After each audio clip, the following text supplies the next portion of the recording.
नमस्कार, मैं हूं अंजलि और आप देख रहे हैं रफ्तार टुडे। तो चलिए शुरुआत करते हैं आज की बड़ी खबर से। क्या होता है न्यूक्लियर ट्रॉय, परमाणु हमले में कैसे काम करेगा, भारत की K-15 मिसाइल को भी जानिए। भारत ने अपनी न्यूक्लियर सबमरीन INS अरिहंत से परमाणु हथियार को ले जाने में सक्षम बैलिस्टिक मिसाइल SLBM का सफलतापूर्वक टेस्ट किया तो देश की न्यूक्लियर ट्रॉय की चर्चा होने लगी। रक्षा मंत्रालय ने टेस्ट की घोषणा तो की, लेकिन मिसाइल के बारे में ज्यादा जानकारी नहीं दी और न ही रेंज का खुलासा किया। सूत्रों ने बताया कि K-15 मिसाइल हो सकती है, जिसे सागरिका भी कहते हैं। यह SLBM की K फैमिली से ताल्लुक रखती है।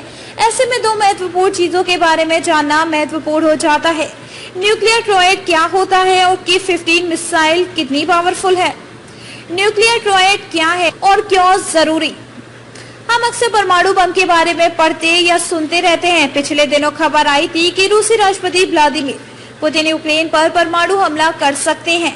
कुछ घंटों पहले ही अमेरिकी राष्ट्रपति जो बाइडेन ने पाकिस्तान को खतरनाक देश कहते हुए कहा कि उसके पास बिना किसी कंट्रोल के परमाणु हथियार है। दुनिया में इस समय 7 देशों के पास घोषित रूप से परमाणु हथियार है।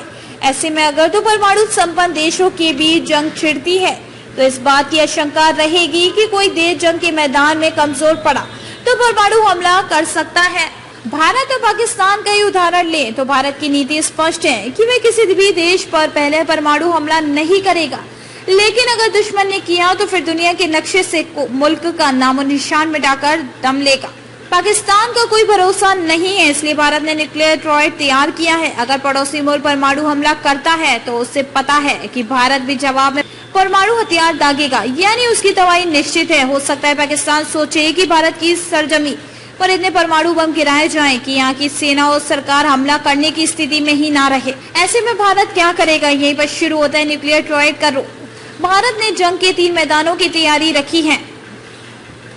जी हाँ, 2003 में न्यूक्लियर कमांड अथॉरिटी गठित की गई थी। इसके पॉलिटिकल काउंसिल के अध्यक्ष प्रधानमंत्री होते हैं, जो परमाणु हथियार के इस्तेमाल की मंजूरी देते हैं। इसी साल परमाणु शस्त्रागार को संभालने के लिए स्ट्रेटेजिक फोर्सेस कमांड SFC की स्थापना भी की गई। अब समझिए कि अगर पाकिस्तान ने भारत पर सरजमी को टारगेट किया तो देश के परमाणु बम से लैस मिसाइलें और फाइटर जेट उसके मंसूबों को पानी फेर देंगे। जमीन के अलावा भारत के पास समंदर और आसमान से परमाणु हमला करने की भी ताकत है।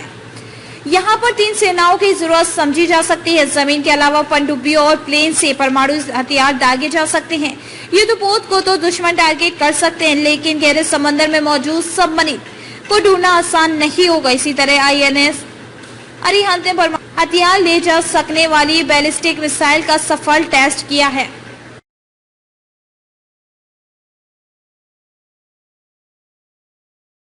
खबरों में अब तक लिए बस इतना ही। मिलते हैं फिर ऐसी ही बड़ी खबर के साथ। तब तक के लिए नमस्कार और देखते रहिए रफ्तार टुडे।